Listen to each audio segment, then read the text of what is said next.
Boa noite, graça e paz do Senhor Jesus, muito bem-vindos. Mas hoje nós vamos então finalmente fazer o fechamento da parte 4, que seria a etapa B, né? Você já viu aí na página, Hebreus parte 4, a etapa B. Consideramos a primeira parte semana passada e hoje vamos para a segunda parte que fecha a parte 4, a segunda etapa, que fecha a parte 4. É muito importante a gente então lembrar que, como estamos ainda dentro do mesmo texto, a leitura continua sendo do mesmo texto do capítulo 1, versículo 4, até o final do capítulo 2. Porque este texto todo que faz a complementação da argumentação, nós falamos semana passada que está em foco aqui a exegese toda singular, toda sui generis, particular ao autor de Hebreus, ela é diferenciada de todas as outras exegeses ou a forma de interpretar a Bíblia que você encontra em outros autores da Bíblia. Se aproxima muito dele os autores dos evangelhos. Eles fazem aquilo que se chama de associação de textos, e esta é a exegese do autor de Hebreus. Ele pega uma série de textos de Salmos, Samuel, Deuteronômio, Crônicas, Isaías, e faz uma associação atribuindo toda aquela argumentação à pessoa de Jesus para mostrar a sua divindade e a sua superioridade. E este é o ponto em que a gente começa a partir de hoje, exatamente isso.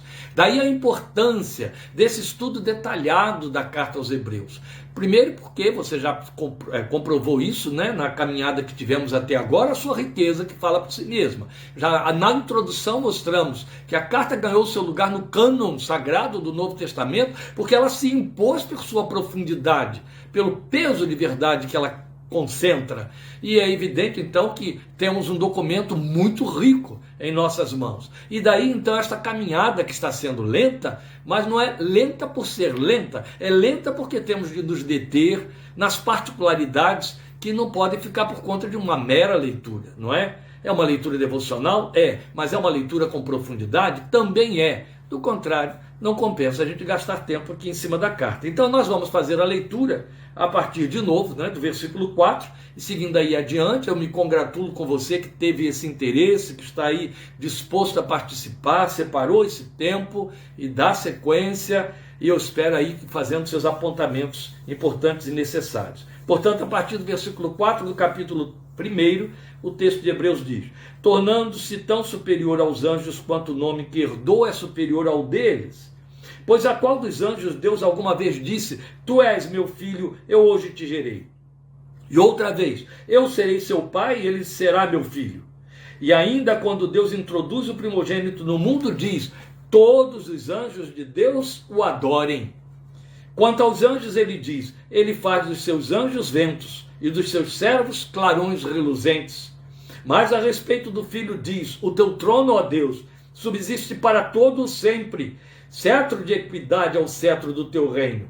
Amas a justiça e odeias a iniquidade. Por isso Deus, o teu Deus, escolheu-te dentre os teus companheiros, ungindo-te com óleo de alegria.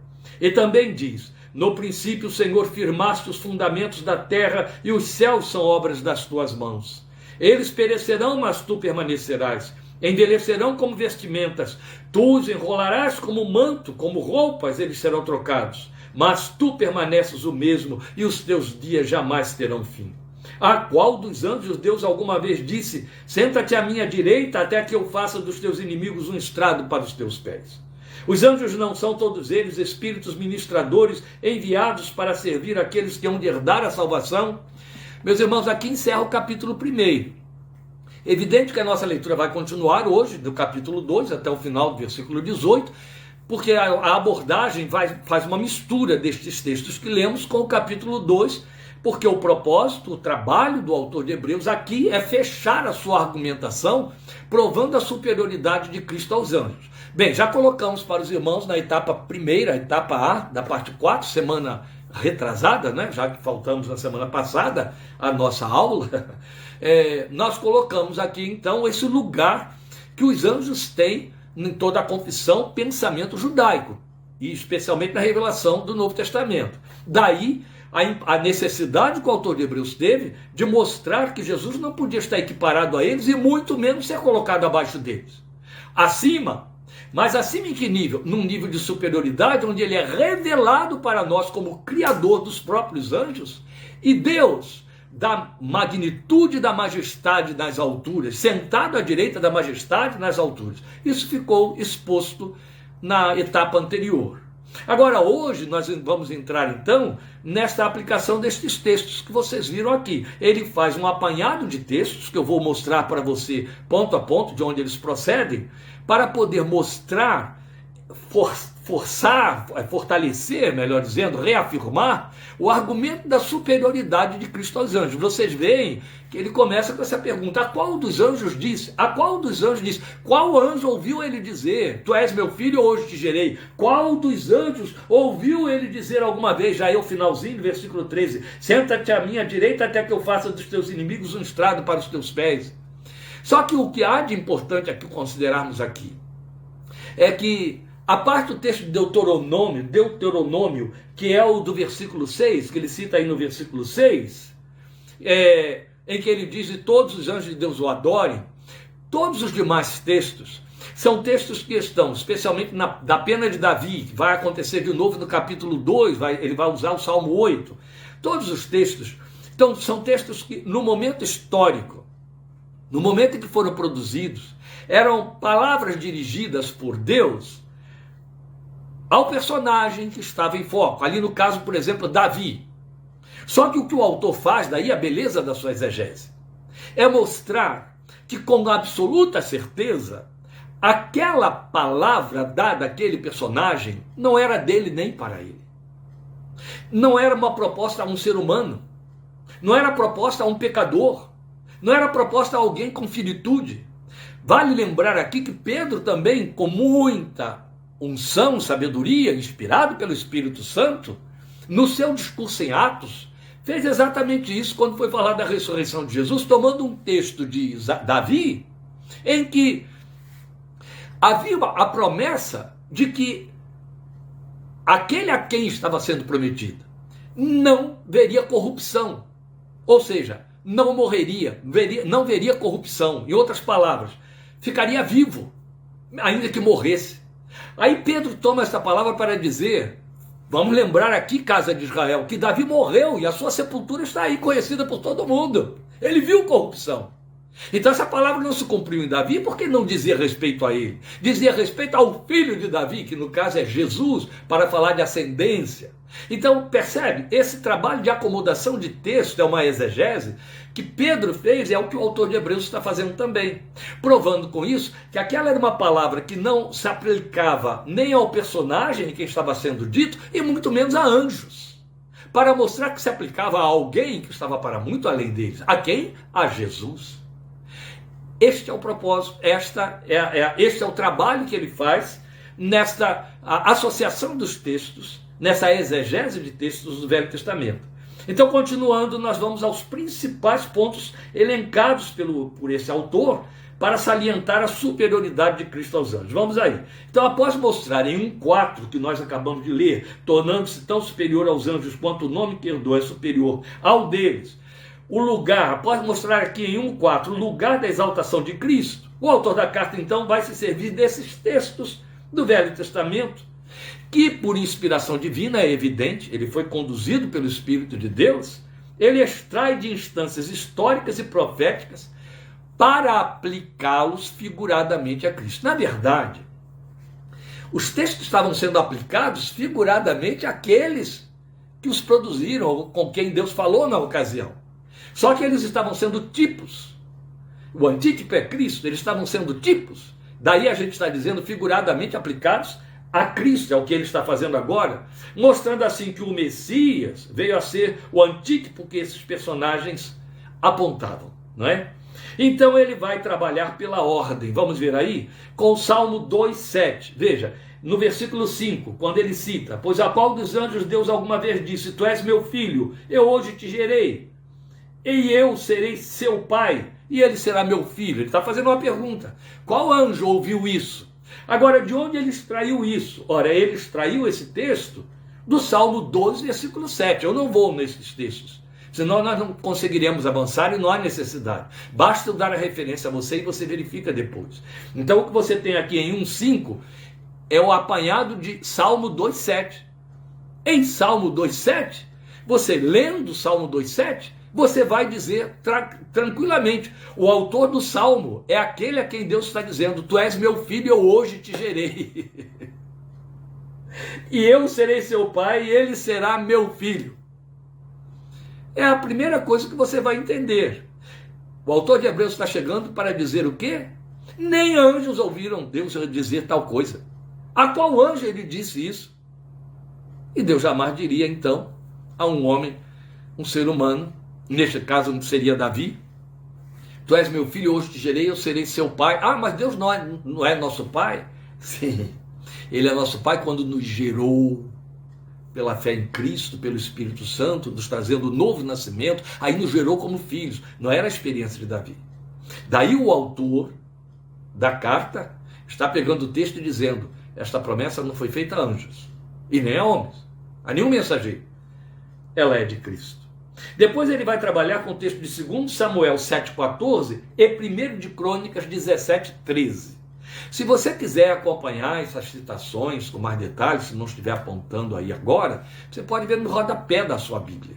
Ali você vai encontrar. Então você tem 2 Samuel 7,14 e 1 de Crônicas 17,13 na segunda parte do versículo 5.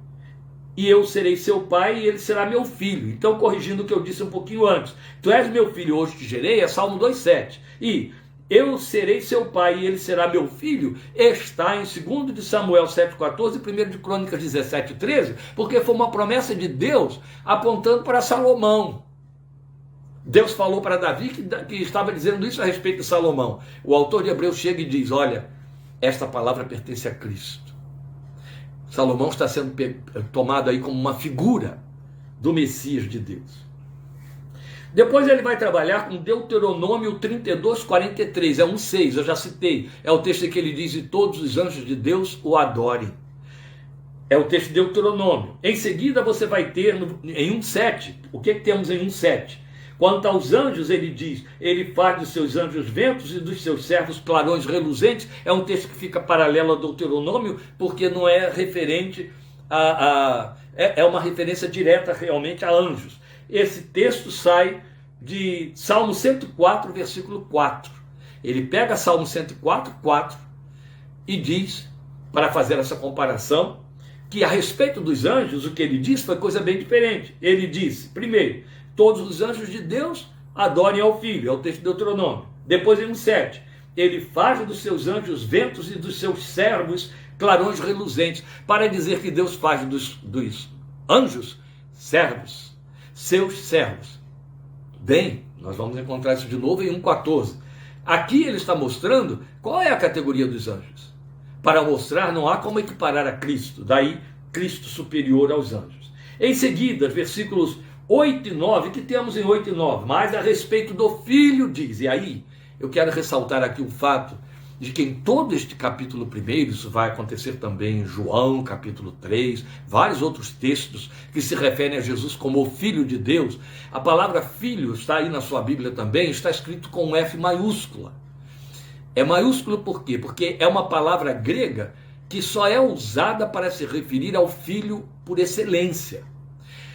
Nós temos palavras no grego que foram traduzidas por filhos, e são traduções bem diferenciadas. Por exemplo, filho como criança, filho como pequenininho. E aí você tem outras palavras diferentes que seriam paidia, uma palavra que do grego koiné, hoje a pronúncia é totalmente diferente no grego atual. Paidia, para falar da criancinha, criança pequena.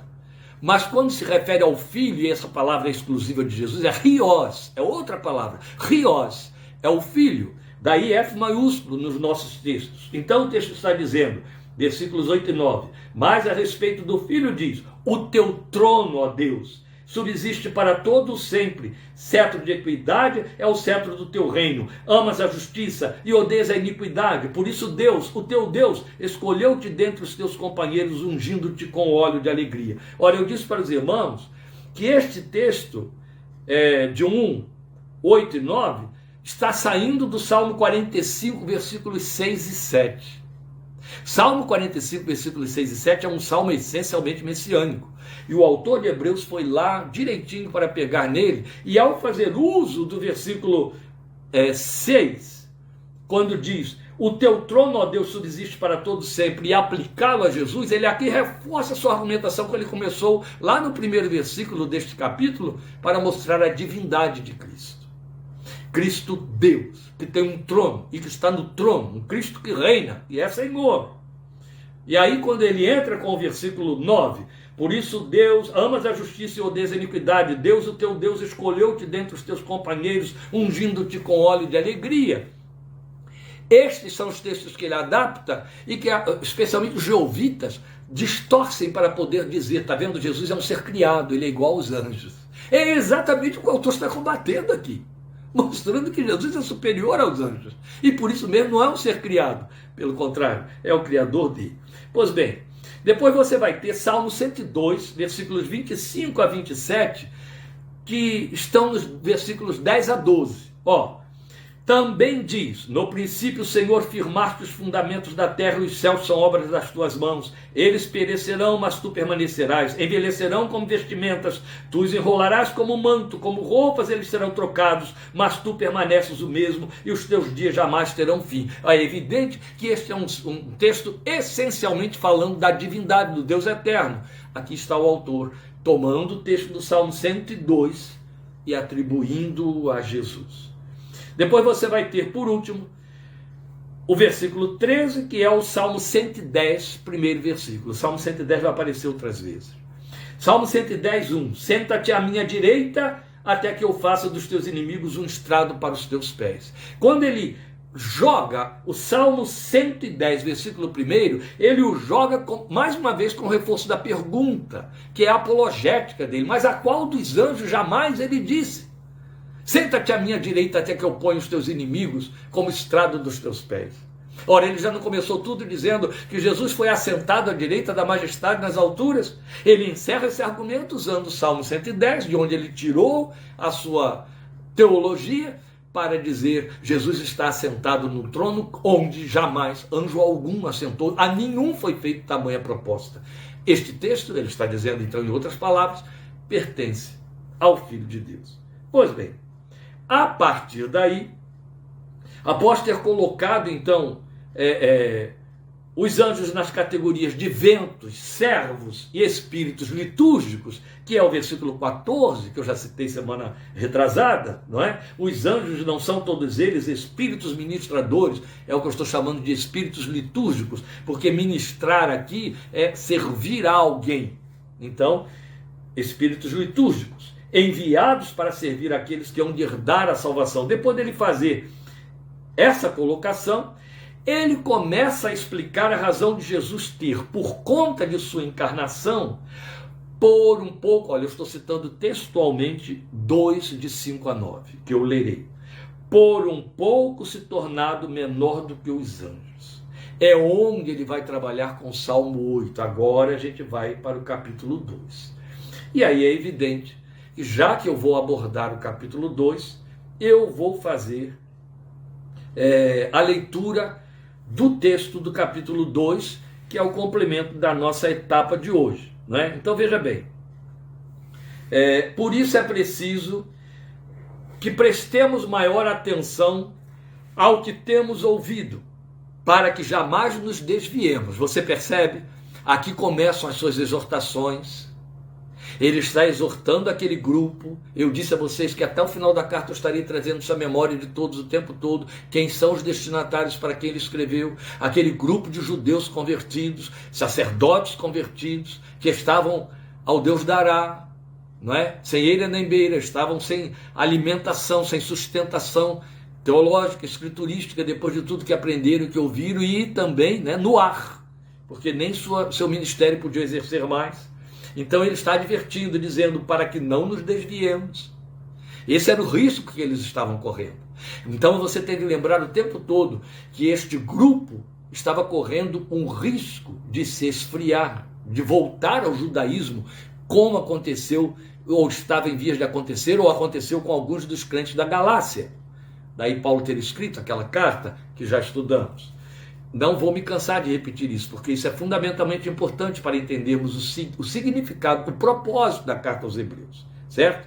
Então ele volta a dizer, é preciso que prestemos maior atenção ao que temos ouvido, para que jamais nos desviemos. Porque se a mensagem transmitida por anjos provou a sua firmeza, e toda transgressão e desobediência recebeu a devida punição, e aqui é evidente que ele está se referindo ao tempo dos juízes, em que Deus usava anjos para dar recados e o povo desobedecia e Deus os punia. Como escaparemos se negligenciarmos tão grande salvação? Esta salvação, primeiramente anunciada pelo Senhor, foi-nos confirmada pelos que a ouviram. Ele está trazendo à memória deles como foi que o evangelho chegou a eles. Deus também deu testemunho dela por meio de sinais, maravilhas, diversos milagres e dons do Espírito Santo distribuídos de acordo com a sua vontade. Meus queridos, o que ele faz aqui é um pequeno apanhado, um memorial, para ajudar os seus leitores a lembrarem como esse evangelho chegou a eles. Fazendo uma advertência. Prestem atenção no que vocês têm ouvido. Quando ouviram mensagens enviadas por anjos, eles desobedeceram e Deus os puniu. Como vamos escapar nós se não atentarmos para tão grande salvação que já começou a ser anunciada pelo Senhor? E como foi que ele fez isso?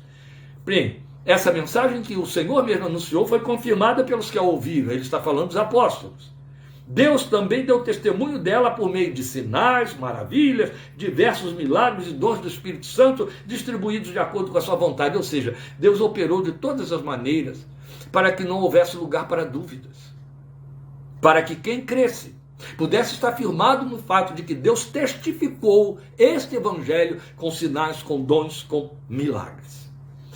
Aí ele vai retomar o tema a partir do versículo 5, dizendo, não foi a anjos que ele sujeitou o mundo que há de vir, a respeito do qual estamos falando, mas alguém em certo lugar testemunhou dizendo, aí é o Salmo 8, que ele vai tomar aqui por empréstimo também, que é o homem para que com ele te importes, e o filho do homem para que com ele te preocupes? Tu o fizeste um pouco menor do que os anjos, ou por um pouco de tempo menor do que os anjos, e o coroaste de glória e de honra. Tudo sujeitaste debaixo dos seus pés. Ora, ele está pegando o Salmo 8 para fazer referência à humanidade. Que é o homem, era a pergunta de Davi lá no Salmo 8. Para que dele te lembres, para que te importes com ele. Que é o filho do homem para que com ele te preocupes. Mas bem ali no Salmo 8, Davi usa uma expressão muito própria do messianismo, do messianato de Jesus. É uma mensagem messiânica. Filho do homem, esse título que Jesus pega desde Daniel e Ezequiel e usa muito bem, chamava a atenção dos judeus que o ouviam, dos escribas e dos fariseus, porque eles sabiam que essa titulação em Daniel, profeticamente, era alusiva ao Messias. E aí Jesus tomou para si. E aí ele continua trabalhando com o texto de Salmo 8, para dizer, ao lhe sujeitar todas as coisas, não deixou que não lhe estivesse sujeito. Ao lhe sujeitar todas as coisas, nada deixou, que não lhe estivesse sujeito. O que ele está fazendo? Ele está pegando agora o Salmo 8 e trazendo para Jesus. Aquela linguagem que ali estava se referindo à humanidade, ele está sintetizando em Jesus, para dizer o quê? Nada deixou de estar sujeito a ele. Agora, porém, ainda não vemos que todas as coisas lhe estejam sujeitas. Vemos, todavia, aquele que por um pouco foi feito menor do que os anjos. Aquele que por um pouco foi feito menor do que os anjos, isso aqui fez os jeovitas crescerem. Os jeovitas cresceram aqui em cima, fazendo distorção por conveniência para dizer o quê? Este texto mostra que Jesus foi feito, foi criado, e menor do que os anjos. Percebe a estupidez do argumento, uma vez que vai contra tudo que estava sendo escrito até este devido momento? É apenas uma cegueira para não querer entender exatamente a proposta do autor, que é mostrar a superioridade do Filho de Deus. Então vamos entender o texto. Agora, porém, ainda não vemos que todas as coisas lhe estejam sujeitas, é evidente. O reino será, então, manifesto visivelmente quando Jesus voltar. Todas as coisas lhe estarão sujeitas. Vemos, todavia, Aquele, está se referindo a ele, Jesus, que por um pouco foi feito menor do que os anjos, Jesus, e ele o cita, coroado de honra e de glória por ter sofrido a morte, para que pela graça de Deus em favor de todos experimentasse a morte. Ao levar muitos filhos à glória, aí você vai ter a síntese e a apologia da divindade de Cristo da forma mais bela possível de que ele se serviu aqui. Voltando a falar do que pretendiam ou pretendem os jeovitas, quando pegam esse texto para dizer foi feito pouco menor do que os anjos, e o texto diz por um pouco feito menor do que os anjos. Este é o ponto que eu quero salientar para você, porque algumas versões atropelaram isso aí. Esta expressão, tu fizeste um pouco menor do que os anjos, é por um pouco menor do que os anjos. E por um pouco está se referindo a tempo. É evidente, não é a linguagem que nós temos de Paulo em Filipenses capítulo 2, vamos a ela. Nós estivemos estudando Filipenses, vocês estavam comigo lá. Em Filipenses capítulo 2, Paulo não vai dizer para nós, a partir do versículo 5, seja a atitude de vocês a mesma de Cristo Jesus, que embora sendo Deus, não considerou que o ser igual a Deus era algo a que devia apegar-se, mas esvaziou-se a si mesmo, vindo a ser servo, tornando-se semelhante aos homens, é a encarnação, e sendo encontrado em forma humana, humilhou-se a si mesmo e foi obediente até a morte e morte de cruz. É exatamente o que o autor de Hebreus está fazendo, pegando carona lá nesse texto de Filipenses, usando o Salmo 8. Ele está explicando Filipenses, mostrando que Jesus, uma vez Deus, sujeitou-se à condição humana, então sujeitou-se a uma ambiência humana menor do que os anjos, porque os homens são menores do que os anjos, então pelo ato da encarnação, ele se apequenou para cumprir um propósito. Qual era o propósito? Tornar-se homem para tornar os homens filhos de Deus. Como o filho de Deus tornou-se homem, e na condição de homem virou servo, e servo que se sujeitou à morte de cruz, para através desse processo levar os homens, exaltá-los à condição de filhos de Deus. Então, através da sua humanização, ele divinizou os seres humanos que creem. É isso que ele está dizendo aqui. Então, ele está exatamente explicando esse processo. Vemos, todavia, aquele, eu estou lendo o versículo 9, que por um pouco foi feito menor do que os anjos. Jesus, por um pouco foi feito menor do que os anjos, está se referindo ao tempo da encarnação. Sendo eterno, por um pouco foi feito menor do que os anjos, tempo da encarnação. Esse Jesus, que por um pouco foi feito menor do que os anjos, nós o vemos coroado de honra e de glória por ter sofrido a morte, para que pela graça de Deus em favor de todos experimentasse a morte. Ao levar muitos filhos à glória, convinha que Deus, por causa de quem e por meio de quem tudo existe, tornasse perfeito, mediante o sofrimento, o autor da salvação deles. Aí o tornar-se perfeito significa a exaltação que Jesus recebeu indo para a sua glória, e também significa o ser levantado da morte pela ressurreição. Ora, tanto o que santifica quanto os que são santificados provém de um só. Por isso Jesus não se envergonha de chamá-los irmãos. Ele diz, proclamarei o teu nome a meus irmãos, na assembléia te louvarei, e também nele porei a minha confiança. Novamente ele diz, aqui estou eu com os filhos que Deus me deu. E é evidente que ele está voltando a fazer uso de textos do Velho Testamento, desta vez está usando o livro de Isaías. Pois bem, meus irmãos, para que a gente entenda bem a beleza dessa apologética, da exaltação que Jesus fez, humilhando-se, encarna para tomar forma de homens, a fim de que os homens se tornem filhos de Deus, então tomem formas de Deus. Vamos lembrar que Efésios nos ensinou que a regeneração teve por propósito nos tornar aperfeiçoados e retos, semelhantes a Deus, está escrito em Efésios. Em retidão e justiça, criados segundo Deus, em retidão e justiça. Então o que é que nós temos? Jesus vem e se nivela aos homens, para por sua morte elevar esses homens à posição de filhos de Deus. E aí, é isso que você compreende melhor, a partir do versículo 14, ele define, portanto, ou seja, uma vez que você ouviu isso tudo aqui, portanto, visto que os filhos são pessoas de carne e sangue, olha aí o processo da encarnação, o propósito da encarnação.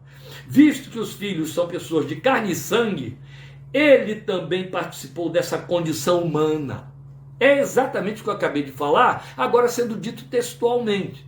Volto à leitura do versículo 14. Portanto, visto que os filhos, nós, são pessoas de carne e sangue, ele também participou dessa condição humana, para que por sua morte derrotasse aquele que tem o poder da morte, isto é, o diabo, e libertasse aqueles que durante toda a vida estiveram escravizados pelo medo da morte. O diabo sabia muito bem disso, que os homens sujeitos à morte tinham e têm total pavor da morte. De tal maneira ele sabe disso que um dia ele afrontou o próprio Deus. Vamos lembrar naquele momento lá de tentação de Jó. Afrontou Deus dizendo: olha Deus, pele por pele tudo que o homem tem dará para sua vida. Ou seja, ele vende qualquer coisa, vende até a mãe, ele faz qualquer negócio desde que não morra. Ele não quer morrer. Pele por pele tudo que o homem tem dará para sua vida. E Deus prova que esse argumento era somente mais um efeito do pai da mentira. Prova isso na vida de Jó. Vocês viram ali. Pois bem, o diabo sabia que os homens estavam escravizados pelo medo da morte. A beleza da encarnação começa por aí. Jesus toma a nossa forma humana para morrer e derrotar o poder da morte. Como é que ele derrota o poder da morte? É lindo, que agora você associa isso à proclamação que ele fez a Marta diante do sepulcro de Lázaro. Eu sou a ressurreição e a vida. Quem crê em mim, ainda que esteja morto, viverá. Isso é uma bomba de hidrogênio explodindo no reino de Satanás. Porque Jesus vai provar isso pouco tempo depois.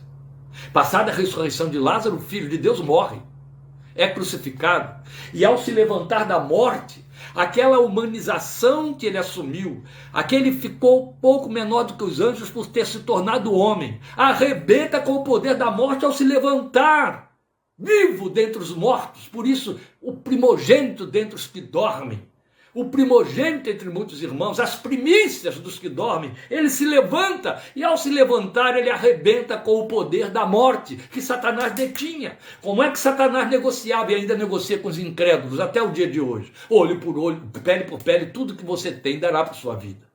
Satanás mantém as pessoas com pavor da morte, porque não há esperança de vida eterna e nem de ressurreição.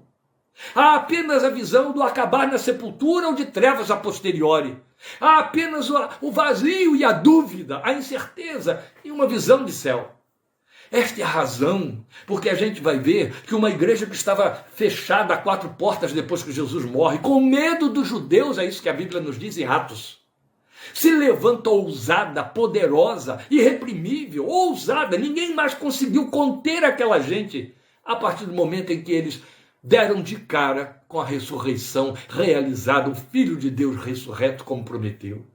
O que é que eles entenderam? Tragada foi a morte pela vitória. É de que Paulo nos fala em 1 Coríntios 15, citando Oséias. Tragada foi a morte pela vitória. Já não há mais morte. Aquilo que Jesus falou é verdadeiro, ele provou. Quem crê em mim, ainda que esteja morto, viverá. E isso só poderia acontecer se ele assumisse a condição de homem morrente e morresse a morte desses homens, que era o quê? Juízo de Deus sobre o pecado. Jesus tomou sobre si aquele que não conheceu o pecado. Deus o fez pecado por nós. Todo o juízo pelo qual Deus condenou o homem até morte eterna, Jesus assumiu sobre si. E ao se levantar da sepultura, ressurreto, ele arrebentou as cadeias da morte. Ele mostrou: o juízo acabou. Ninguém mais morrerá eternamente se crer na oferta e no sacrifício que eu fiz, me oferecendo no lugar deles ao Pai para satisfazer sua santa justiça. Para que por sua morte derrotasse aquele que tem o poder da morte, isto é, o diabo. E esta foi a pior derrota que Satanás pôde receber. E libertasse aqueles que durante toda a vida estiveram escravizados pelo medo da morte. Aí está porque você entende que a igreja do primeiro século, ela desafiava os potentados, ela desafiava as autoridades daquele tempo, ela não temia mais a morte. A morte física era apenas um padecimento instantâneo ou temporário, mas não representava morte. Por esta razão é que você vê pessoas se atrapalhando quando encontra a Bíblia usando eufemismos para a morte do tipo dormiu no Senhor, aqueles que dormem no Senhor. para a igreja do primeiro século e para os autores do Novo Testamento, a palavra morte perdeu sentido. De fato, a gente também tem uns eufemismos sociais. A gente fala o passamento da mamãe, o falecimento de fulano de tal, passar, falecer, são expressões que nós usamos para fazer inibição do impacto, da horroribilidade da morte. São negações psíquicas que fazemos. Mas quando a Bíblia fala de dormir, não é uma negação, nem é a inibição de impacto da morte. Na verdade, é confissão de uma verdade. Na verdade, significa não há mais morte para nós. O que acontece é um dormir no Senhor. Foi para Deus, partiu para o Senhor, porque não há mais morte na cabeça, na consciência, na dinâmica intrapsíquica dos cristãos que nasceram de novo, que tiveram a evidência clara da ressurreição do Senhor Jesus. Daí o grande poder da ressurreição que tornou aquela igreja tão ousada. Na verdade, o que o texto diz que Jesus fez ao ser levantado da morte foi acabar com o medo que escravizava as pessoas ao diabo. Ele manipulava com elas. Aqui nós temos um ponto doutrinário a nível da gloriosa doutrina da ressurreição que só o cristianismo verdadeiro tem, não o cristianismo religião, mas o cristianismo bíblico, que é a ressurreição, a grande esperança da ressurreição, que nós não podemos deixar passar batido. Meus queridos, a verdade é que a mensagem da ressurreição, o poder da ressurreição, a visão da ressurreição, a consciência de ressurreição, tem que ser tão intenso na vida do crente, daí ele ter que glorificar a Deus por essa certeza, que precisa ser tão vivenciada e tão bem vivenciada dentro da nossa consciência que anule todos os espectros da ideia de morte. Porque, na verdade, se nós temos toda uma biologia, um corpo biológico e daí uma estrutura psíquica biológica, psicobiológico, que procura se proteger da morte física, nós temos a consciência espiritual da ressurreição que tem que suplantar isso aí. Não no sentido de que você vai ser desleixado e se descuidar e se deixar morrer, não tem a ver. Mas no sentido de que a morte deixa de ter o significado de pavor e de perda. É uma separação temporária que provoca saudades? É evidente.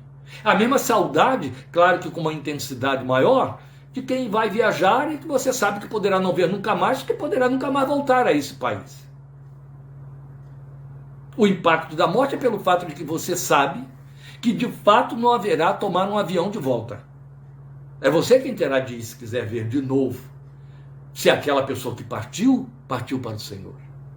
Mas a sua consciência de vida tem que superar todas as questões e sintomas e evidências e referências psíquicas da morte. Porque, na verdade, não há mais morte para o cristão. Voltando ao texto, é claro que não é a anjos que ele ajuda, mas aos descendentes de Abraão. Porque anjos não morrem. Então ele não está ajudando a anjos.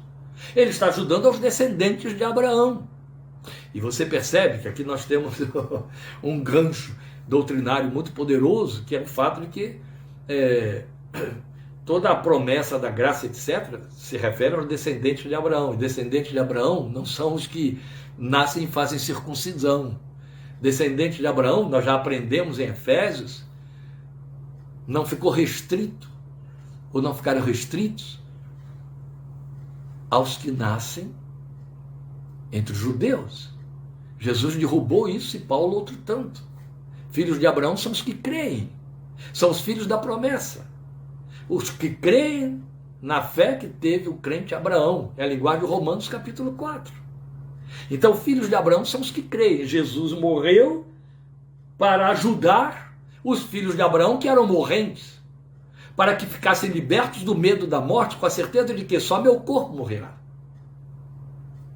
Então, com tudo isso que nós estamos querendo dizer, é que o ser humano, especialmente se não crê, ou se ele é apenas religioso, se o espírito da ressurreição não habita dentro dele, ele está comprometido com o medo da morte. Essa é a razão porque quer se garantir muito nesta vida, quer ter muitos bens, muito dinheiro, quer ter muita saúde, quer contratar, se for possível, todos os hospitais, todos os médicos, tomar todos os comprimidos, todos os remédios, todos os suplementos alimentares, quer usar todas as pastas e etc. E ainda há aqueles que procuram disfarçar bastante, né? A proximidade da morte que a velhice testifica, testemunha eloquentemente, ela prega todo dia. Quando você se olha no espelho, a morte vai chegar. Olha como é que você está ficando velho, olha as rugas aí, olha o cabelo embranqueceu. Então passam bisturi, esticam daqui, esticam dali. Na verdade são todas as dissimulações. Oh, isso é vaidade. Na verdade isso aí significa apenas que eu quero ficar mais bonito ou mais bonita, eu quero estar sempre jovem. Claro, por que a pessoa quer estar sempre jovem? Porque pressupõe-se que a morte tem a ver com a velhice, e não com a juventude. Então isso é mais do que questão de estética. Há um movimento psicológico impulsionando por detrás. E todos os outros movimentos correm em direção a negar a morte. Daí a necessidade de prevalecer quanto pode, prevalecer quanto pode, prevalecer quanto pode, esticar os dias quanto for possível. Eu lembro de um ator que ainda está vivo aí, por enquanto, porque já está velho demais. Numa das últimas entrevistas que ele deu, ele disse assim: morrer é horrível. A pior coisa que pode acontecer com o ser humano é morrer. Percebe? Esta é a linguagem de que o autor de Hebreus está falando, que Jesus procurou derrubar e operou para que ela fosse derrubada e deu poder para que ela fosse derrubada, chamado poder da ressurreição, que só no coração dos crentes funciona, dos que creem. O resto continua escravo, como o versículo 14 diz, ao que tem o poder da morte. E ele então brinca com eles. Esta é a razão porque as pessoas estão tão aferradas à vida e, pele por pele, tudo que tem dão. Os acumulares de coisas e de bens são tentativas de fazer prevalecer a vida biológica quanto for possível. E aí, ironia das ironias, o ser humano não prepara bagagem nenhuma para a única que vai ser eterna. Daí morrer em trevas e totalmente despreparado. Não entende nada do que se passa do outro lado. O pior, como Jesus lançou uma janela para mostrar o que se passa do outro lado, o que acontece? Morre o crente e dá de cara com anjos que o levam à presença do Senhor. Lucas capítulo 15. Morre o incrédulo e não tem anjo nenhum esperando por ele do outro lado. Ele apenas descobre que desceu para trevas. Porque onde Deus não habita, não há luz. É claro que não é a anjos que ele ajuda, mas aos descendentes de Abraão. Por essa razão era necessário que ele se tornasse semelhante a seus irmãos, semelhante aqui, em todos os aspectos, para se tornar sumo sacerdote misericordioso e fiel com relação a Deus e fazer propiciação pelos pecados do povo. Isso aqui você já entendeu muito bem. Mas aí eu quero bater neste ponto que é o que fecha a nossa argumentação de hoje, por conta da relevância da sua beleza. Então repasse isso aqui comigo, olha só. Essa expressão, vemos todavia, aquele que por um pouco foi feito menor do que os anjos, como eu já lhes disse, ela é usada com distorções por conveniência pelos jeovitas. Eles pretendem se basear nesta única citação para afirmar que Jesus foi criado tanto quanto os anjos. Ora, isso é, como já dissemos, violentar a própria exposição textual, uma vez que a introdução da carta, capítulo 1, já expôs Jesus como criador e sustentador de tudo que criou. Quanto é óbvio que o uso do Salmo 8, que eu li aqui para vocês, que é o homem para que com ele te importes, aí em 2, 6 em diante, 5 em diante, na verdade 6 em diante, o uso do Salmo 8, como ele está colocando aí para nós, aplicado ao Filho de Deus, ele tem foco na sua forma humanizada, que o versículo 17 acabou de reforçar agora, de repassar para nós. Exatamente como aquela expressão bem apropriada de Isaías capítulo 9, porque um menino nos nasceu, Isaías profetizou isso, um menino nos nasceu, para dizer que no menino nascido nos estava sendo dado um filho, porque ele diz, um menino nos nasceu, um filho se nos deu. Eu já tenho reforçado isso em outras argumentações, não vou gastar tempo aqui em cima, você tem acompanhado aí. Agora, a exposição do restante do texto, deste capítulo, é suficientemente clara, você acabou de ver aí, para ensinar que Cristo humanizou-se para se igualar aos homens, a fim de torná-los filhos de Deus, na mesma categoria da sua filiação. Daí a Bíblia dizer que somos co-herdeiros com Ele. Ele é o primogênito entre muitos irmãos. Somos herdeiros de Deus e co-herdeiros com Cristo Jesus.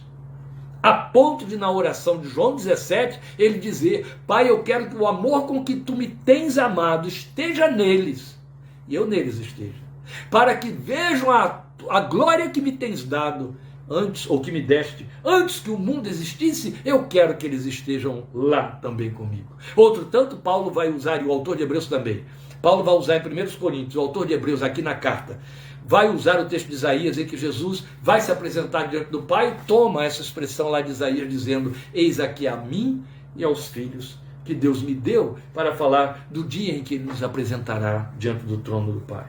Então, na verdade, contrariar esta verdade é uma forma sofismática de negar a encarnação do Verbo. E quem lê Bíblia já sabe há muito tempo que João nos diz na primeira carta que aquele que nega que o Filho encarnou é do maligno, é espírito do anticristo ou do maligno. Então, isso explica o que se passa com os jeovitas.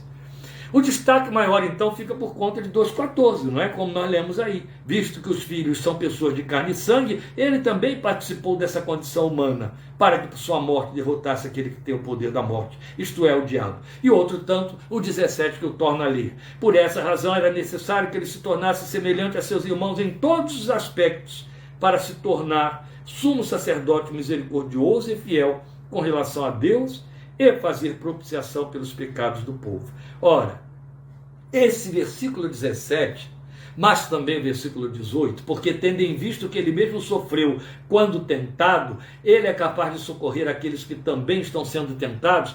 Estes dois versículos, na verdade o texto que vai desde o versículo 15, libertar-se aqueles que durante toda a vida estiveram escravizados pelo medo da morte, esse texto todo que temos aqui, 2 de 15 a 18, eles servem de introdução ao assunto da superioridade sacerdotal de Cristo a Arão. Depois de dizer que Jesus é superior a anjos, ele vai dizer que Jesus é superior a Moisés. É a nossa próximo estudo. Semana que vem, quinta-feira agora, quinta-feira, depois de amanhã, né? É o capítulo, é a entrada aí do capítulo 3. E logo em seguida vai haver um intervalo que ele vai dar, e ele vai falar da superioridade do sacerdócio de Jesus ao sacerdócio de Arão. Então ele está fazendo essa introdução dessa superioridade sacerdotal aqui. Essa introdução pega Moisés também, porque Moisés não é um sacerdote com título, mas é sacerdote nos ofícios. E aí ele está mostrando a superioridade de Jesus também nesse sacerdócio. Então é muito importante. Ele vai retomar isso no capítulo 4, mas agora aqui o seu propósito é mostrar a funcionalidade e pertinência do ministério sacerdotal de Cristo a nosso favor. A beleza do que temos aqui nos versículos 17 e 18 é que ele destaca para nós a eficácia, a efetividade ou funcionalidade desse ministério sacerdotal de Cristo. Eu quero lembrar o que consideramos já no capítulo 1, versículo 4, início do versículo 4. Quando ele diz que Jesus, tendo feito a propiciação dos nossos pecados, se assentou à majestade das alturas. A carta aos Hebreus vai mostrar o que ele está fazendo lá. Ele realizou na terra, ele consumou a obra da salvação, é o que ele reforça aqui no capítulo 2, mas uma vez exaltado e assentado ao lado da majestade nas alturas, ele começa a exercer lá no céu a sua missão sacerdotal a nosso favor. É evidente que ele já a fez na terra, mas ele continua fazendo isso no céu, como o grande intercessor, o grande mediador. Ele é a ponte, ele faz um trabalho de pontífice, ele é a única ponte. Como Pedro disse, João Paulo disse para Timóteo, nenhum outro nome foi dado, não há nenhum outro mediador entre Deus e os homens, não há nenhuma mulher e nenhum outro homem, nenhum anjo é mediador entre Deus e os homens, a não ser Jesus Cristo, Senhor.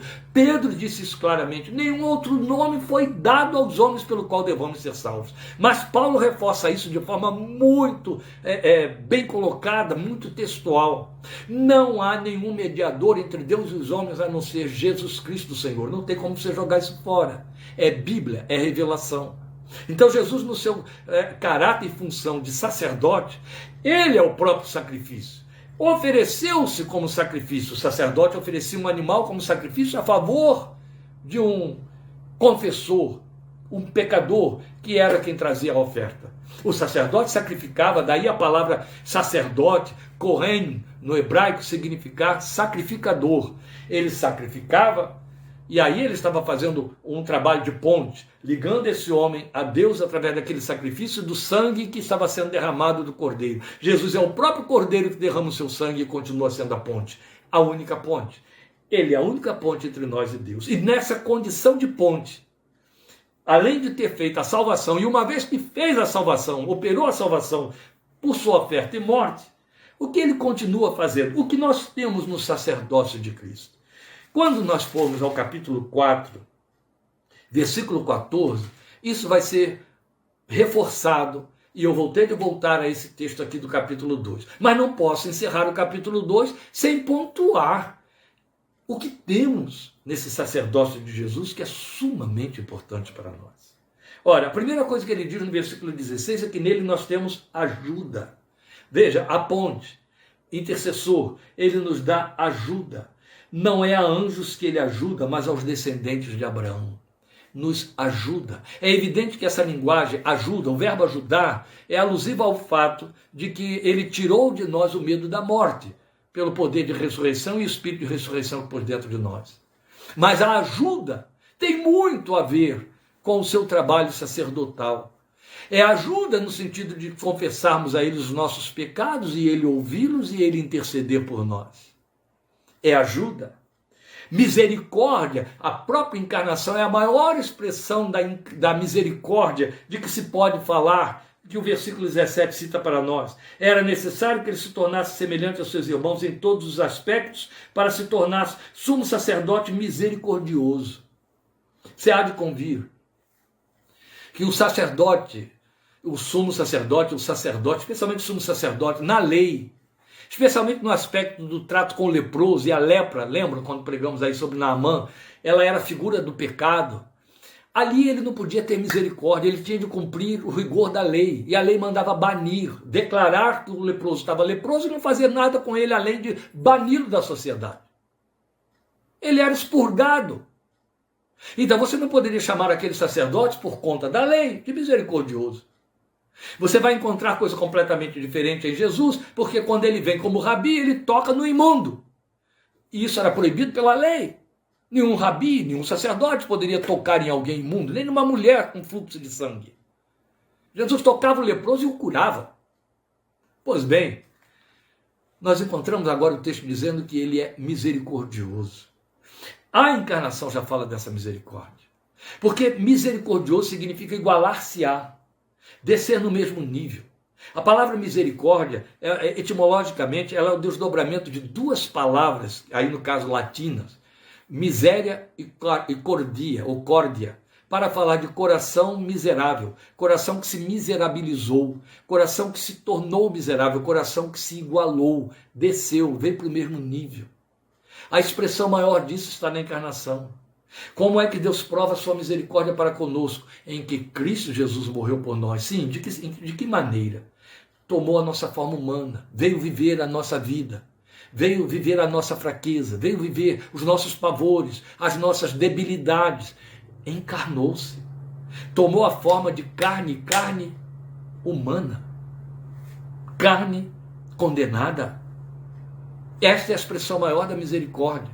Isso significa, é aí o texto de Hebreus 4,14, veremos isso na outra ocasião, que ele entende o que se passa conosco.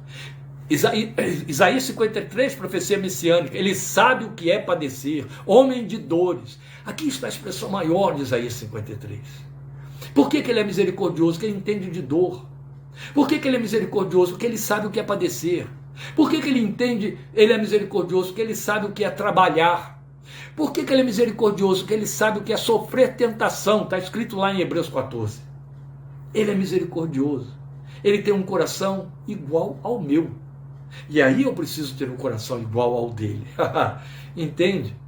De forma que eu posso dialogar com ele num bom sentido, de igual para igual. Ou seja, quando eu falo das minhas fraquezas, eu falo de coisa que ele sabe, não de que está sendo informado. Ele entende. Eu gosto de ilustrar isso, né? Falando da consulta que você faz a um médico. Você chega lá e o médico te examina, o médico lê os seus exames e diz: você tem aí uma enfermidade que tem que ser extirpada por bisturi, só cirurgia. É a pior notícia que alguém pode receber, não é? Você quer entrar no consultório de um médico e ele te receitar um remédio, criar paliativos que resolva a sua queixa.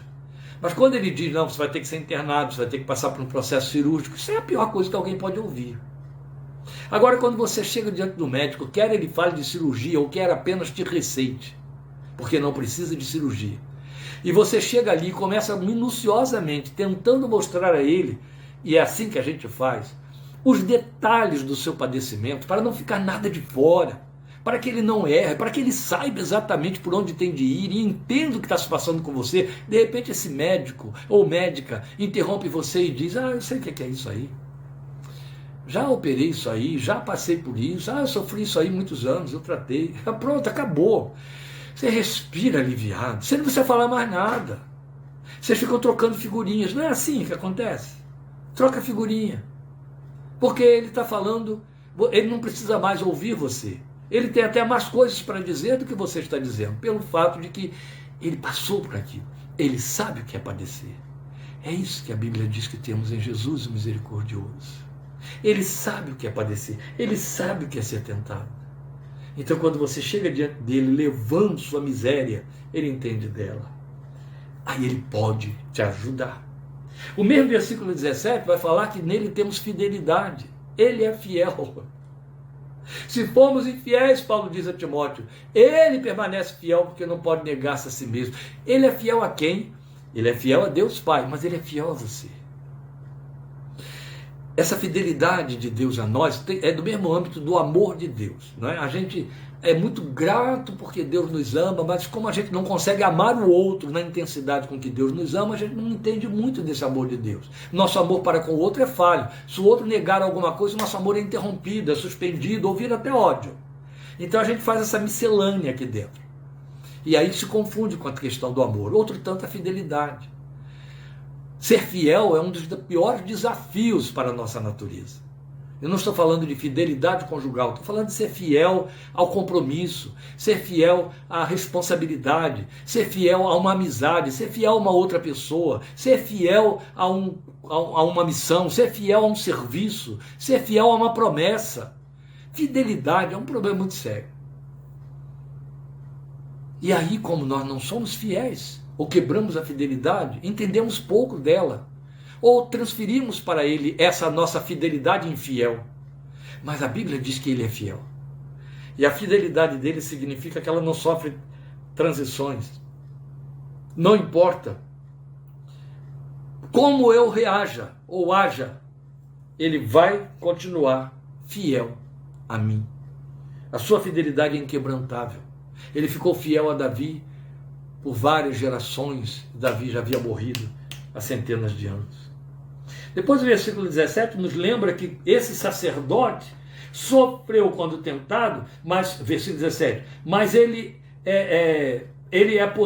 fez propiciação pelos pecados do povo, mas diferente do sacerdote arônico, que pegava um cordeiro e imolava, ele fez propiciação com o seu próprio corpo. Ele ofereceu a si mesmo a nosso favor. Então o que você tem ali, Jesus é a minha oferta para Deus. Jesus é a minha propiciação. Jesus é o meu sacrifício. É o sacrifício que eu ofereço a Deus e que Deus recebe. Mesmo porque eu não tenho nada de mim mesmo para oferecer. Jesus o fez em meu lugar.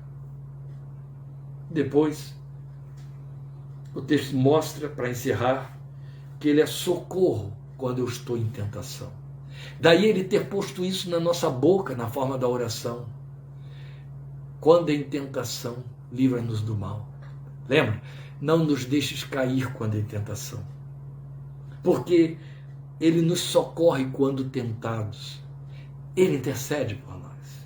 Lembra? Eu citei aqui há poucos dias, na outra semana, ele informando a Pedro que soube que Satanás estava cirandando para trilhar com eles, e ele rogou ao Pai para que Pedro não perecesse. Olha aí, nos ajuda quando tentados.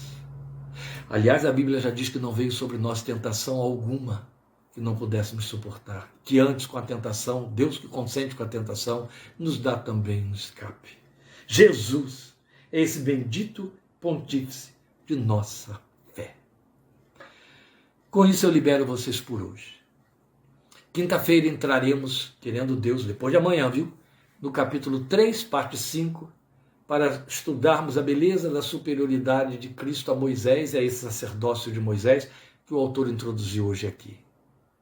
Repasse esse capítulo 2, agora com esse esclarecimento, para que você possa sentir a beleza da profundidade dessa exegese do autor de Hebreus com os textos do Velho Testamento, da apologética, a defesa da doutrina, da divindade e superioridade de Cristo, que ele faz cheio de paixão, para que você possa vê-lo e adorá-lo.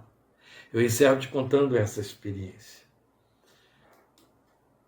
Nem todo mundo tem noção exata da divindade de Cristo, mesmo sendo evangélico. Fica meio confuso aí pelo meio do caminho. Nós temos um parente que costuma dizer, para mim é tudo a mesma coisa, Deus Pai, Deus Filho, Deus Espírito Santo, e não quero saber quem é quem. Não é bem assim não. Aliás, não é assim não. É Deus Pai, Deus Filho, Deus Espírito Santo, e os dois são um só. Cada um tem a sua função e cada um cumpriu uma função no plano da redenção.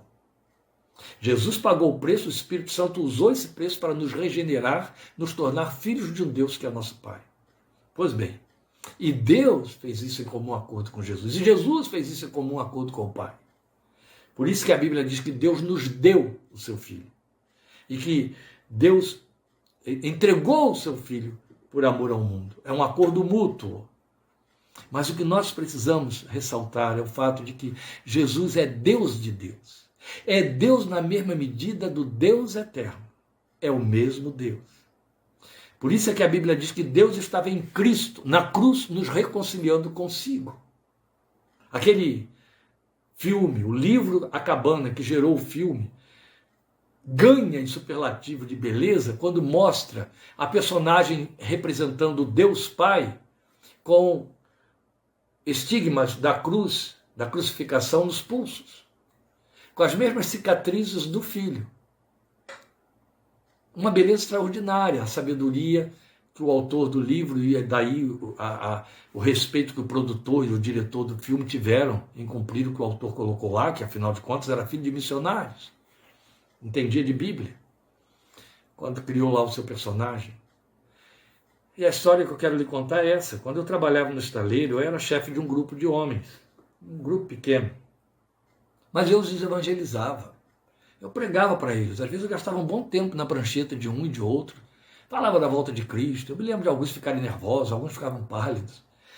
Mas eu não esqueço até hoje da experiência com um chamado Lalá, Luiz Augusto. A gente chamava ele Lalá. Porque eu gastei um tempo evangelizando Luiz Augusto ali na prancheta dele, porque a mãe dele estava passando por um processo muito sério, câncer de tireoide, e ele pedindo que eu orasse. E aí ele ficou assim muito quebrantado naquela situação aflitiva e pedindo que eu orasse por ela, e quis conversar comigo a respeito de morte e outras coisas. Eu fui falando para ele do plano de Deus e da vida eterna.